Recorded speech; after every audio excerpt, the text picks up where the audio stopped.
Market की long term की बात करते हैं। हमारे साथ स्टूडियो में सौरभ मुखर्जी जुड़े, founder and CEO of Marcellus investment managers, देश के बड़े फंड मैनेजर्स में से गिने जाते हैं। Saurabh ji, good morning. Good morning जी। पहले थोड़ा माइक्रो बात हो जाए। हाँ जी। आज आईटीसी और टाइटन में ज़बरदस्त री रेटिंग है। टाइटन तो खैर आपके पोर्टफोलियो में भी है। हाँ जी। काफ़ी बड़ी पिक है आपकी। इन दो स्टॉक्स पर अब इंक्रीमेंटली क्या व्यू, क्या आप ऐड कर रहे हैं अपने पोर्टफोलियो में? देखिए, टाइटन की पोजीशन बरकरार रखा है हमने। लास्ट 2 महीने में जब समझ आया कि बजट की शेप किस प्रकार की होगी और इलेक्शन के नतीजे के बाद हमने टाटा कंज्यूमर भी लिया। सो नेस्ले था हमारे पास, टाटा कंज्यूमर लिया और येस्टरडे राइट्स इशू भी उनका आया। मेरे ख्याल से हम राइट्स इशू में सब्सक्राइब भी करेंगे। सो कंज्यूमर की जो कंजम्पशन की जो उछाल आएगी वो कुछ हद तक ऑलरेडी आ चुकी है। मेरे ख्याल से कुछ डेटा ऑलरेडी दिख रहा है। एंड एफएमसीजी स्टॉक्स के लिए आई थिंक अच्छा माहौल बनेगा। बरसात अच्छी रही, बजट में जैसे आपने कल देखा अच्छी कंजम्पशन को बूस्ट रही। सो आईटीसी एंड लिकर स्टॉक से कुछ संकेत ऐसा मिलता है कि कंजम्पशन की कुछ उछाल शायद लेस देन आइडियल आइटम्स पे खर्चा होगा, बट सो बी इट। नहीं, लेस देन आइडियल तो खैर अपनी अपनी चॉइस है, उसमें जिसकी जो चॉइस है वो करे। लेकिन एफएमसीजी इंडेक्स में करीब 25% का मूव आया पिछले 4-5 महीनों में। क्या इंडिकेट कर रहा है और क्या अब ये लीडरशिप लेने को तैयार है मार्केट की? देखिए, आई थिंक डायरेक्शनली हवा तो बदली है। इसका तो पूरा आई थिंक सबको एहसास हो रहा है कि इलेक्शन रिजल्ट्स काफ़ी करारे थे। To be fair to the government, election के बाद उन्होंने कई सारे डेटा सेट्स पब्लिश किए हैं FY 22 और 23 के। वो डेटा सेट्स पढ़ के जिस प्रकार से कंजम्पशन की धुलाई हुई लास्ट 2 साल में, आई थिंक वो धुलाई होना जस्ट मुमकिन नहीं है मेरे ख्याल से। अगर पॉलिटिकली वायबल रहना है इस करंट कॉन्स्ट्रक्ट को, कोalition गवर्नमेंट को होल्ड करना है, जिस प्रकार से कंजम्पशन की धुलाई हुई है लास्ट 2 साल, वो अनफीजिबल है। एंड देयरफॉर आई थिंक जो मार्केट जो आपको संकेत दे रहा है, जो आप कंजम्पशन एफएमसीजी की आप मूव की बात कर रहे हो, वो सजेस्ट कर रहा है कि कंजम्पशन बॉटम आउट कर चुका है। 20 ईयर लोज से कंजम्पशन अब ऊपर की तरफ जाएगा और शायद सरकारी कैपेक्स का जो कांटा है वो अब नीचे की तरफ जाएगा। इसमें मैं बस एक और मिसिंग पार्ट कंप्लीट करना चाहता हूँ। एशियन पेंट्स जो काफ़ी पेन झेली है जिसने पिछले 2-3 साल में, और अब बहुत लोगों का मानना है कि अब फाइनली उनकी शायद प्राइसिंग पावर ख़त्म हो चुकी है। पहली बार शायद एक डेकेड में ऐसा हुआ है कि जो उनकी प्राइस अर्निंग्स है उसने लैग किया इवन अर्निंग्स को। और मैं पढ़ रहा था कि सिर्फ 3% के टॉप लाइन ड्रॉप पे 25% तक का EBITDA ड्रॉप, तो क्लियरली यहाँ पर प्रेशर है। लेकिन आप क्या अभी भी इसमें फुल्ली इन्वेस्टेड हैं या ऐड कर रहे हैं यहाँ पर? हाँ जी, तो हमारा बहुत बड़ा पोजीशन है, 8-9% हमारी पोर्टफोलियो की होगी। सो देखना चाहिए किस लिए अर्निंग्स ड्रॉप हुई। सो अर्निंग्स इसलिए नहीं ड्रॉप हुई कि उनकी प्राइसिंग ड्रॉप हो गई। इन्होंने 18% से हेड काउंट बढ़ाया लास्ट ईयर, राइट। अब सोचिए, निफ्टी कंपनी 18% से हेड काउंट बढ़ाई, एनुअल रिपोर्ट से मैंने पढ़ा। ओके। सो कुछ तो चाल चलने वाले हैं ये लोग। अब वो क्या चाल चलेंगे उन्होंने मेरे को फ़ोन करके बताया। हाँ जी, 18% से पूरी वर्कफोर्स बढ़ाई है, सेल्स फोर्स नहीं, पूरी workforce. 18 I haven't in my career seen a Nifty company grow head count by 18%, right. In a way सरकार को खुशी होगी एम्प्लॉयमेंट की क्रिएशन, राइट। तो कोई तो यहाँ पे गेम आने वाला है। वो गेम क्या है हम भी एक्चुअली समझने की कोशिश कर रहे हैं, अनुज। बट ये लोग स्ट्रैटेजी के राजा हैं। एंड इंटरेस्टिंगली इसके बावजूद 18% से हेड काउंट बढ़ाने के बावजूद और 20-25% से पेरोल बढ़ाने के बावजूद अमित सिंगले जी डटे हुए हैं कि 19-20% की EBITDA मार्जिन आएगी, right. And he is not a man who says these things lightly. बार बार उनसे पूछा गया 1Q रिजल्ट्स के बाद कि ऑपरेटिंग मार्जिन आपकी धसेगी या नहीं, and he is very clear कि ऑपरेटिंग मार्जिन पिटने नहीं वाली है। सो कुछ तो होने वाला है यहाँ पे। इस कंपनी की ऑपरेटिंग ट्रैक रिकॉर्ड लास्ट 40 साल में शानदार है। तो हम अभी भी लेके बैठे हैं। मैं काफ़ी इंट्रीग था कि 1Q रिजल्ट्स के बाद भी स्टॉक पिटी नहीं, and that's also an indication. दोनों क्वार्टर के बाद, पिछले क्वार्टर के बाद भी बहुत ज़्यादा नहीं गिरा, मतलब गिरने के बाद रिकवर हो गया। जैसे आप बोल रहे हो, अगर आप बजट पे वापस जाओ, अगर आप सारे हाउसिंग स्टिमुलस को ऐड करो, अलग अलग दिशा से, कुछ अर्बन को दिया, कुछ रूरल को दिया, मेरे ख्याल से PM आवास, अलग अलग हाउसिंग स्टिमुलाई को ऐड कर लो, करीबन 1 लाख करोड़ एक्स्ट्रा फेंका जाएगा हाउसिंग बिल्डिंग मटेरियल्स पे, कंस्ट्रक्शन मटेरियल्स पे। उसका कुछ हिस्सा तो पेंट पे जाएगा ही, और इस कंपनी के पास आधा पेंट का मार्केट है। सो कमाल का आई थिंक इंट्रीगिंग खेल चल रहा है, Birla opus versus Asian paints. और चेस के अलग अलग मूव्स चल रहे हैं बोर्ड पे। हम लोग बाहर से कुछ चेस के मूव्स देख रहे हैं और समझने की कोशिश कर रहे हैं आगे क्या होगा। ये क्या वो वाला चेस का मूव होगा, मतलब क्या विनर टेक्स ऑल होगा इसमें यहाँ पर? नहीं जी, आई थिंक इनफ जगह है जो इन्फॉर्मेटिव पेंट इंडस्ट्री का 1/3 हिस्सा अभी भी इनफॉर्मल है। छोटे छोटे पेंट कंपनी अभी भी मेरे को आश्चर्य होता है। अगर मैं हाल ही में देहरादून गया, देहरादून में एक लीडिंग ब्रांड जिसका नाम हमने कभी मुंबई में सुना ही नहीं है, उस इलाके के, उत्तराखंड इलाके का लीडिंग ब्रांड है। तो ऐसे छोटे प्लेयर्स से आई थिंक मार्केट शेयर छीना जाएगा। कुछ हद तक बिरला ओपस करेगा, कुछ हद तक JSW करेगी, जेम पेंट्स करेगा, एशियन पेंट्स करेगी। वीरू को पता होगा शायद उसका नाम। मैं सेल्स फोर्स का शब्द मेरे जानते जहन में इसलिए आ गया क्योंकि मेरा मित्र जो है वो एशियन पेंट्स में, तो सेल्स फोर्स में है, दैट्स व्हाई आई एम। अच्छा, ये कंपनी वो है अनुज जिन्होंने मई 2020 में पहली बार सैलरी हाइक किया था। हाँ जी, कोविड के टाइम पे इकलौती कंपनी जिन्होंने सैलरी हाइक की थी, मुझे याद है अच्छे से, बिल्कुल। लंबा खेलते हैं, बड़ा खेलते हैं, आराम से खेलते हैं इनके साथ हम। ओके, अच्छा सौरभ जी, अब इस बार की अर्निंग्स में जो आपने IT में नंबर्स देखे हैं, स्पेशली सारी कंपनियों के नंबर्स में BFSI, अब ये जो BFSI यूटर्न ले रहा है और TCS के केस में कई क्वार्टर्स के बाद उन्होंने हेडकाउंट्स को ऐड किया, जो उसका जिक्र आपने एशियन पेंट्स के संदर्भ में भी कहा। IT को आप कैसे रीड कर रहे हैं इस वक्त? सो देखिए, मेरे ख्याल से ऑर्डर बुक तो मोटा था ही, काफ़ी क्वार्टर से था। US इंटरेस्ट रेट का टर्न आता ही होगा। All the indications from the Federal Reserve are कि US इंटरेस्ट रेट की कटौती शुरू होने वाली है। जो लास्ट 2 साल से हम सुन रहे हैं कि फॉर्चून 500 कंपनी के CEO उस दिन अपने ऑर्डर बुक को धंधे में तब्दील कर देंगे जब US की रेट कटाई शुरू होगी। So I think IT companies के हाई प्रोबेबिलिटी है कि आने वाले क्वार्टर्स में IT कंपनीज़ के रिजल्ट्स में सॉलिड उछाल दिखेगी। To be fair to all of these companies, उनके CEOs ने काफ़ी साफ बोल दिया है कि एक पिकअप दिखेगी। हमने पहली बार शायद मेरे करियर में हमने एक मिड टियर IT फर्म जोड़ा है हमारे पोर्टफोलियो में।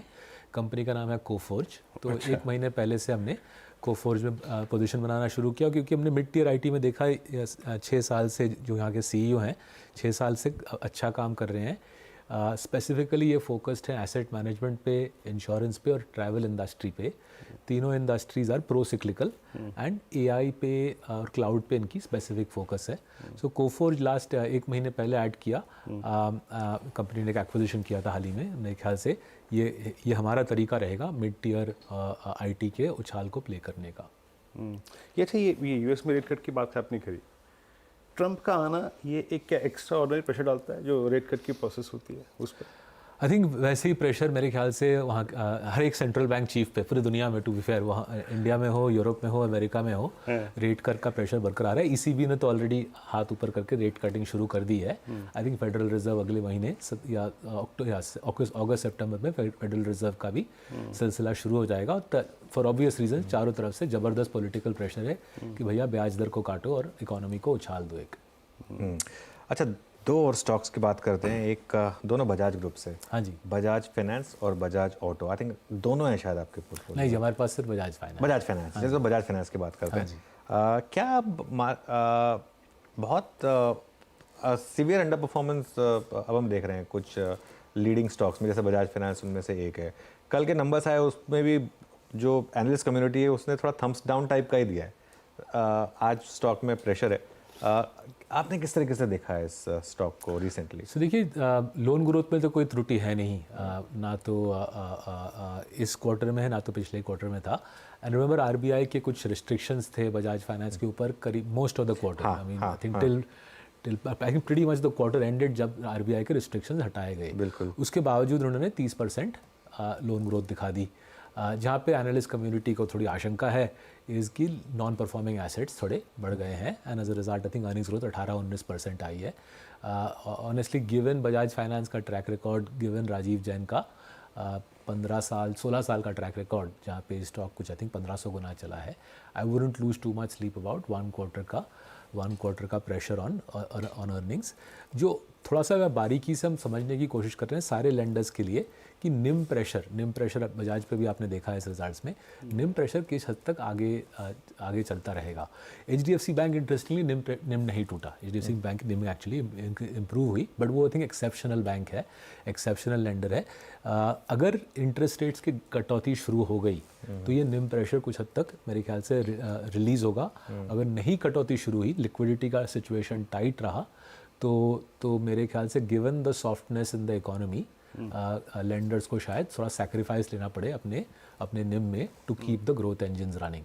सो मोर देन NPA निम पे थोड़ा नज़र रख रहे हैं, लिक्विडिटी पे थोड़ा नज़र रख रहे हैं और रेट साइकिल पे थोड़ा नज़र रख रहे हैं। ओके अच्छा सौरभ जी, आप HNIs का करीब 10,000 करोड़ मैनेज करते हैं। इस समय आप कोई फ्रेश इन्वेस्टमेंट कर रहे हैं, कोई आपने फ्रेश इन्वेस्टमेंट किया है रिसेंटली जिसके बारे में आप बात करना चाहें? सो देखिए, हमने जिस दिन इलेक्शन पूरे साइकिल को काफ़ी क्लोजली फॉलो कर रहे थे, काफ़ी ट्रैवल कर रहे थे और हमको मोटा मोटी समझ आ गया था किस तरफ हवा चल रही है। सो हमने थ्रू मार्च अप्रैल में रूरल ओरिएंटेड स्टॉक्स पे पोजीशन बनाना है। सो आयशर मोटर्स पे पोजीशन बनाया, गोदरेज एग्रोवेट पे काफ़ी बड़ा पोजीशन बनाया। फिर जब इलेक्शन रिजल्ट्स आए, एज आई सेड, तब समझ आ गया कि अब कंजम्पशन को तो बूस्ट मिलना ही पड़ेगा। इसलिए टाटा कंज्यूमर पे हमने 1 महीने पहले से पोजीशन बनाना शुरू कर दिया।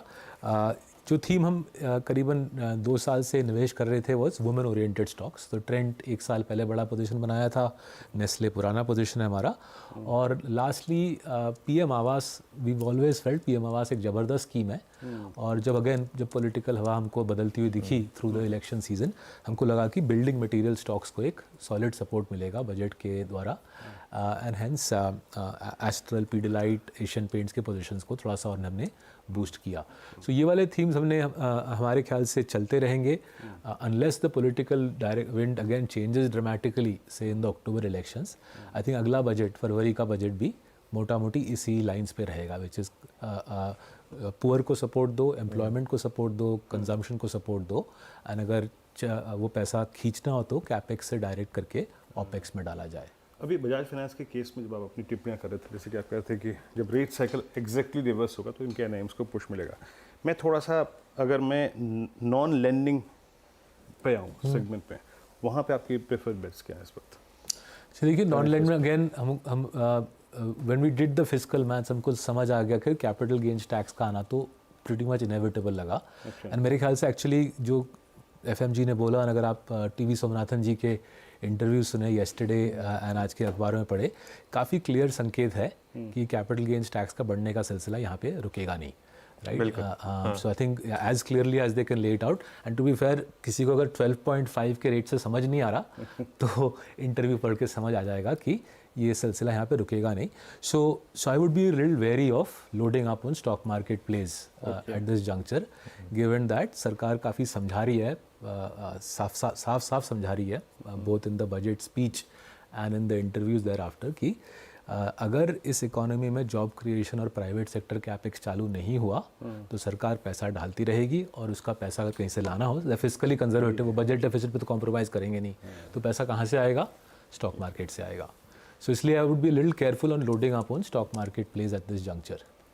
ओके, नहीं बिल्कुल सही बात कही आपने। अच्छा, आप एक चीज़ जो मैं और आपसे पूछने वाला था कि ओवरऑल इस समय मार्केट में एक थीम चल रही है कि शायद अगर डोनाल्ड ट्रंप प्रेसिडेंट बने, हाँ जी, तो शायद कमोडिटीज़ में एक मूव आए, डॉलर में थोड़ी सी डिक्लाइन आए, केमिकल्स, मेटल्स, इन पर मतलब मैंने सुना है कि थोड़ा सा एक लोग पॉजिटिव व्यू ले रहे हैं। आपने कोई ऐड किए हैं क्या स्टॉक्स, मेटल्स या कमोडिटीज़ या केमिकल्स में? लेकिन मेटल्स हमने हिस्टोरिकली कभी इन्वेस्ट किया नहीं, बिकॉज हमको कभी समझ नहीं आई कि किसी मेटल कंपनी की कंपैरेटिव एडवांटेज कैसी होगी। स्पेशलिटी केमिकल निवेश किया था, 3 साल खूब कमाए थे, फिर 2022-23 में खूब पिटाई हुई हमारी केमिकल्स में। वो पोजीशंस अभी भी कुछ है हमारे पास। From what we are hearing, China ने डंपिंग रोका है या घटाया है, रोका तो नहीं है, चाइना ने डंपिंग रिड्यूस किया है, एंड इसलिए कुछ सपोर्ट मिला है स्पेशलिटी केमिकल प्राइसेस को। जो कुछ हमारे मित्र हैं जो अनलिस्टेड सेक्टर में स्पेशलिटी केमिकल्स बना के एक्सपोर्ट करते हैं, उन्होंने कुछ प्राइस हाइक्स लिए हैं। अगर ये ऐसा सत्य में है कि चाइना की डंपिंग थोड़ा बॉटम आउट कर चुकी है, तो मेरे ख्याल से स्पेशलिटी केमिकल्स के भाव में कुछ इम्प्रूवमेंट मिलेंगे, and hopefully our investment such as Alkyl Amines and GMM Pfaudler को कुछ सहारा मिलेगा। अच्छा, एक लास्ट 1 मंथ के अगर मैं न्यूज़ फ्लो को देखूं सौरभ जी, एक और चीज़ रही, कुछ स्टेट गवर्नमेंट्स ने EV और स्पेशली हाइब्रिड को काफ़ी पुश देने की कोशिश की, एडवांटेज बायर को। आप इस वक्त ऑटो को कैसे रीड करें, specially I think with in this passenger vehicle segment?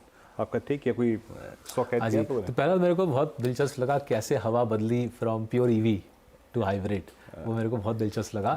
ये एग्जैक्टली जो कंज्यूमर का टेस्ट था उसके ऊपर मेरे ख्याल से आधारित हुआ है ना? नहीं, लेकिन सरकार ने ड्यूटी स्ट्रक्चर, टैक्स रिलीफ बहुत ज़बरदस्त घुमाया। Till a year ago I think hybrid पे कोई सोच भी नहीं रहा था। हाँ कोई रिलीफ भी नहीं प्राप्त थी। अच्छा, ये आप मानते हैं ये उस वक्त मारुति की दूरदर्शिता थी कि उन्होंने तब भी हाइब्रिड पे फोकस किया है? तो आई थिंक मारुति या बोले या टोयोटा बोले एट अ ग्लोबल लेवल। सो मेरे को काफ़ी दिलचस्प लगा कि टिल एक हाँ करीबन एक साल पहले पूरा टैक्स स्ट्रक्चर एंड पूरा सरकार का इंसेंटिव स्ट्रक्चर ईवी के पक्ष में था, हाइब्रिड के विपक्ष में था अगर ऐसे बोले तो। और अभी वो हवा बदल गई है एंड जाहिर है मारुति को फ़ायदा रहेगा इसका। We don't own Maruti in the portfolio but have to say office में काफ़ी बातचीत चली लास्ट एक साल इस मुद्दे पे कि हवा मारुति के पक्ष में है, हाइब्रिड के पक्ष में है।